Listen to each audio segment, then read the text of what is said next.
இன்னைக்கு நம்ம பார்க்க போகிற செலிபிரிட்டி சன் டிவியில் டெலிகாஸ்ட் ஆகி ரொம்பவே ஃபேமஸாக ஓடிட்டுருக்க மலர் சீரியல் நடிக்கிற மலரை பற்றி தான். இவங்கள பற்றின ஃபுல் டீட்டெயில்ஸ் தெரிஞ்சுக்கிறதுக்கு முன்னாடி சேனலை சப்ஸ்கிரைப் பண்ணாதவங்க மறக்காமல் சப்ஸ்கிரைப் பண்ணிக்கோங்க.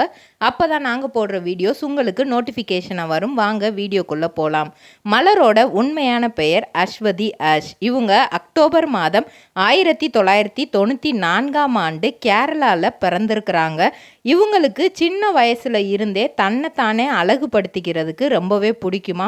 தான் மட்டும்தான் அழகு. சின்ன பிள்ளையிலே அவங்க கிளாஸில் படிக்கிற பிள்ளைங்களே அவங்க தான் அழகாக இருக்கிறதெல்லாம் அவங்க அம்மா கிட்ட சொல்லிக்குவாங்களாம். அது மட்டும் இல்லாமல் சின்னதில் இருந்தே மேக்கப் போடுறது அப்படின்னா இவங்களுக்கு ரொம்பவே ட்ரிபிள்-ஆர் ட்ரேடிங் கம்பெனி எங்களிடம் பாக்கு மட்டை தயாரிக்கும் மிஷின் கிடைக்கும். அதற்கான ரா மெட்டீரியல்ஸையும் வருடம் முழுதும் நாங்களே சப்ளை செய்து வருகிறோம். நீங்கள் செய்யும் தட்டுகளை நாங்களே எடுத்துக்கொள்கிறோம். அதற்கான லோன் வசதியும் செய்து தருகிறோம்.